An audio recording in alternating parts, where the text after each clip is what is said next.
Еми баш на студио по интервјуса на Дитес да ме мула është Бојан Стојановски, депутат и ВМРО ДПМНЕС. Добро дојдете во Алцат.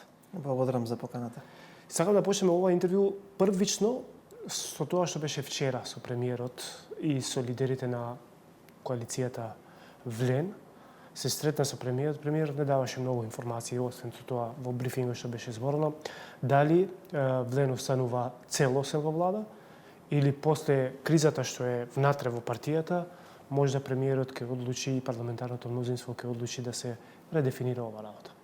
Па ако добро го погледнете брифингот, има една суштинска разлика во брифингот кој што беше изеден во медиумите за средбата со Таравари, а тоа е дека покрај конструктивниот разговор имало еден пријателско расположение, еден тон на пријателство и на сојузништво, особено сме го истакнале она кое што е најважно од оваа влада, тоа е борбата против корупцијата, особено против политичарите кои што се наоѓаат на црната листа.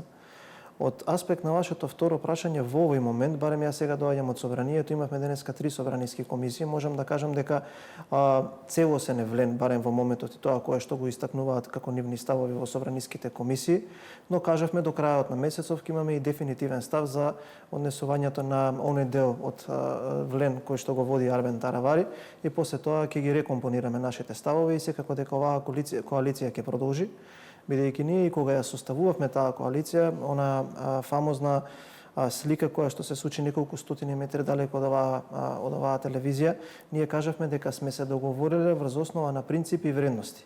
И ако сме направиле таков договор, тогаш тие принципи и вредности важат од првиот до последниот ден. Секој она прекршување на тие принципи и вредности значи дека некој едноставно смета дека не треба да биде во таа влада и за таквите луѓе нема место во владата. Дали се очекува зголемување на мнозинството, бидејќи неофицијално сега збориме, се дознава дека има разговори со одредени пратеници од страна на опозицијата, особено со албанската опозиција или така наречениот Европски фронт, или сепак ќе се променат само бројките и неколку луѓе, но мнозинството ќе останува истото?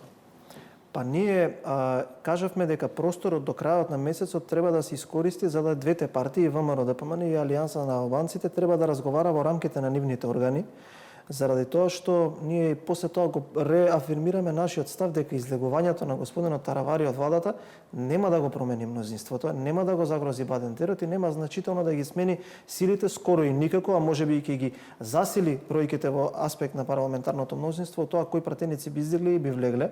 Од аспект на вашето прашање, ние не сме ни престанале да разговараме со сите пратеници во собранието. Сме докажале неколку пати десега кога било потребно двотретинско мнозинство или Бадентерово мнозинство дека сме го постигнале тоа. Видов и неколку изјави во медиумите, има многу пратеници кои што ги препознаваат вредностите и принципите кои што ги има оваа влада, борбата со корупцијата, подобрување на животниот стандард и доколку како владино мнозинство или коалициско или парламентарно мнозинство коалициски одлучиме да го зголемиме мнозинството, тоа и ќе се случи без никаков проблем. Дали во рамки на собранието се чувствува таа делба помеѓу пратениците на Влен? Да бидам искрен, мислам дека во комуникација со оние пратеници кои што се дел од Алијанса за албанците, односно оние петмина од коалицијата Влен кои што припаѓаат на Арбен Таравари, и во поединечни разговори имам чувство дека голем дел од тие пратеници не сакаат да го напуштат мнозинството, бидејќи само пред 10 месеци влегле во истото собрание со гласови на луѓе кои што сакале да го сменат тоа што дотогаш 20 години беше актуелно, ги препознаваат, како што кажав, проектите и реформите кои што ги прави оваа влада и сум уверен дека сакаат да продолжат по тој пат. Од аспект на меѓусебното функционирање, како што кажав, во рамките на собраниските тела немаме проблем.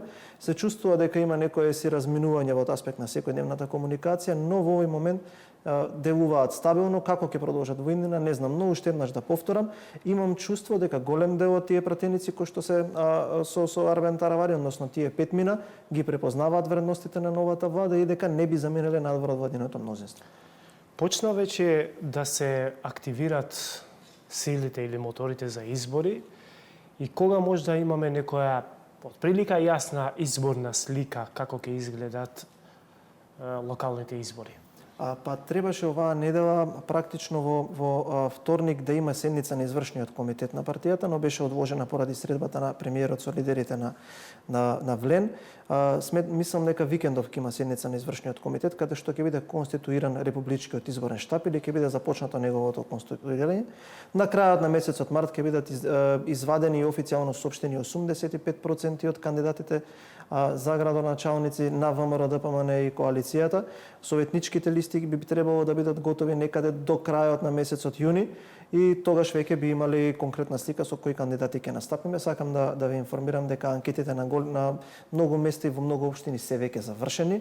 Во деловите од државата каде што веќе имаме градоначалници, анкетите привршуваат, така да на крајот на месец мај ќе се знаат 85% од имињата кои што ќе настапат за ВМРО да ДПМН на избори. Дали ВМРО има план како ќе пристапи во локални избори во однос на партнерите кои се во коалиција, на пример во Чаир, во Сарај, во Тетово, во Гостивари, во Струга, во Кичево, на сите други места кај што има и албанско население, кај што ВМРО има и листа за советници, но и може да има и кандидат. Така е. Многу сериозна анализа правиме од аспект на настап на овие избори, но на кое што е важно дека ние со коалиционите партнери секогаш сме се договарали на една таква основа, така да тоа кое што сме го започнале пред 10 месеци ќе го финишираме на овие локални избори. Тогаш започнавме и направивме одредена победа, но овие локални избори ние ги гледаме на коалициско ниво како простор да направиме апсолутен триумф, бидејќи ние на овие локални избори имаме намера, имаме план да го понудиме целиот наш политички легитимитет, бидејќи во изминатите 10 месеци од различни основи тој легитимитет беше оспоруван, но секако намо каде што ќе има кандидати за градоначалници од аспект на коалицијата, кои што ќе се совпаѓаат со рамката на нашите делување или на нашите принципи, ќе ги поддржиме тие кандидати. Дали за Скопје се спремате како ќе биде ситуацијата, бидејќи се зборува како ќе се пристапи против актуелната градоначалничка, како ќе пристапат албанскиот блок, дали ВМРО има веќе одлука кој ќе биде кандидатот за Скопје, без разлика што се зборува долго време можните кандидати, и како ќе пристапи, например, за мнозинството, за советниците во градското собрание? Од аспект на вашето прво прашање, се уште нема одлука за името на кандидатот.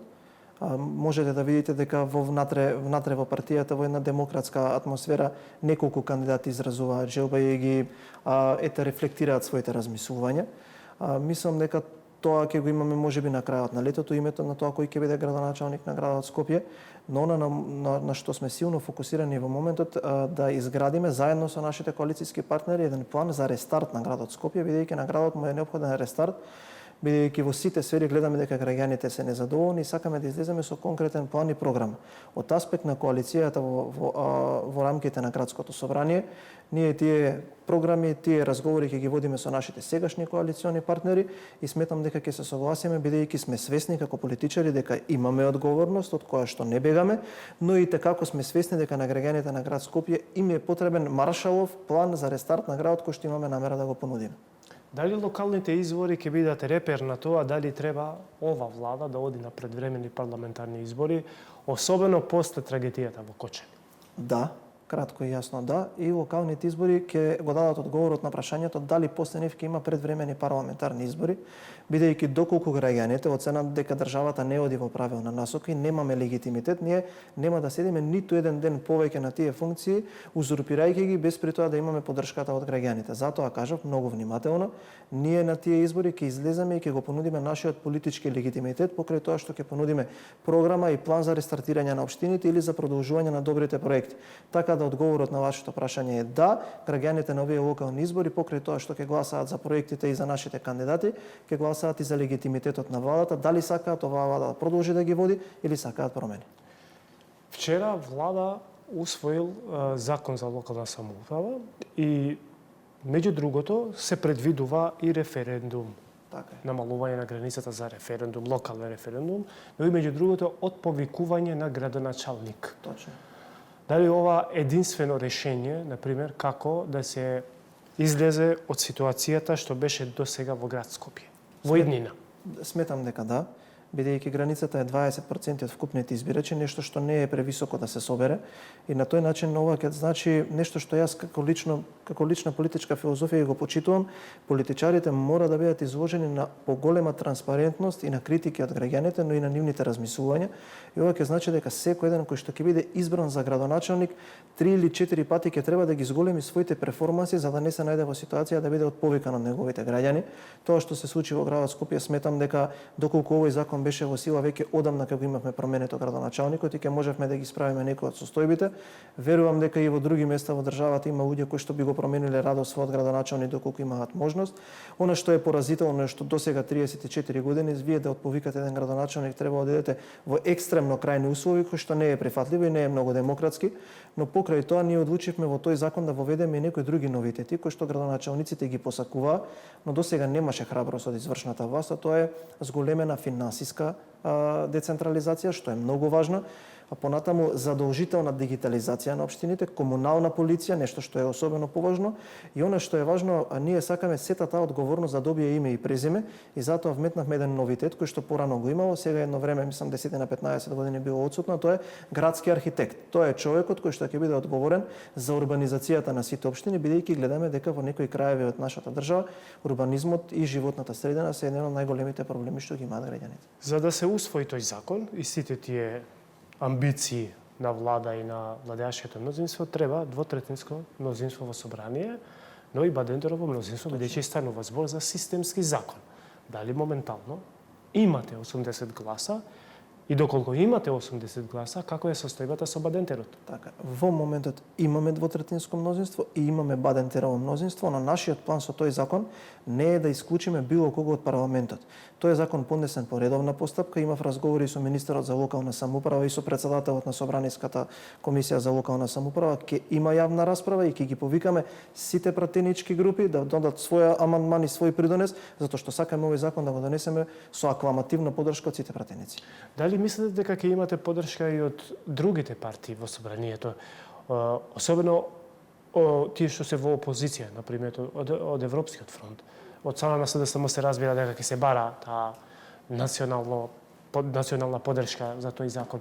Например, од Европскиот фронт и од Левица, дали очекувате дека ќе имате разбирање за такви промени? Од Левица не очекувам, бидејќи тие немаат разбирање за ништо и едноставно не сакаат да решаваат проблеми, бидејќи никогаш во иднина нема да преземат одговорност свесно и да можат. Очекувам од другите партии, бидејќи тоа се луѓе кои што во минатото вршеле такви функции како градоначалник и така натака, имаат институционална меморија, се што имаат како идеја, што е добро, ние ќе го прифатиме. Докажавме со работните групи, пред 2 дена помина во собранието на второ читање законот за енергетика со 61 прифатен амандман, од кои што 54 лично ги подпишавме јас и поранешниот премиер Димитар Ковачевски, така да очекуваме секој кој што ќе има идеја да ја каже, ако е применлива, тогаш ние ќе ја прифатиме. Дали мислите дека со вакви промени на законот ќе се остранат можностите за пропусти, за да не се доведе до таква ситуација како што се доведе сега со трагедијата во Кочани, па да има одговорност, конкретна одговорност од страна на институциите? Можеме да го напишеме најдобриот закон, ако нема свест прво кај тие кои што треба да го почитуваат и да го имплементираат, тогаш не, но затоа имаме многу сериозна намера да посветиме внимание на оние служби кои што треба да внимаваат на неговото почитување и уште еднаш да го реафермирам ставот, секој кој што ќе се огреши пред законот ќе биде санкциониран и ќе одговара. Ако не го правиме тоа, тогаш граѓаните ги повикам да не казнат на првите наредни избори ако не го испорачаме тоа што го очекуваат. Со фактот што фали мотивот кај одредени граѓани да бидат полицајци, а амбицијата на владата е да креира и локална полиција. Дали мислите дека ќе биде доволно бројот на полицајците и доволно бројот на тие што ќе имат намера да бидат полицајци и во руралните општини било каде во државата? Одлична констатација. Ние навистина имаме проблем во последните години да мотивираме млади луѓе да се приклучат на полицијата. Тоа е најчесто заради условите кои што беа едноставно под минимумот, но ќе најдеме начин да ги мотивираме младите луѓе. Веќе започнавме со набавка на нови униформи, со покачување на платата за 10%. Имаме плани во наредните години тоа да го направиме со цел да го зголемиме стандардот и повторно да ги убедиме младите луѓе дека честно можат да бидат на страна на законот и со едно добри примања од страна на државата да го спроведуваат истиот. Ви благодарам за ваше време во Алсат. Се надевам друг пат ќе имаме повеќе време за да разговараме. Ви благодарам и на вас. Кој интервјуста ме Бојан Стојановски, депутат во ВМРО ДПМНЕС, ветам па се иглас, не ваш дојме информацијоната тиера, га венди рајоне да бота. Ќе наравниме не.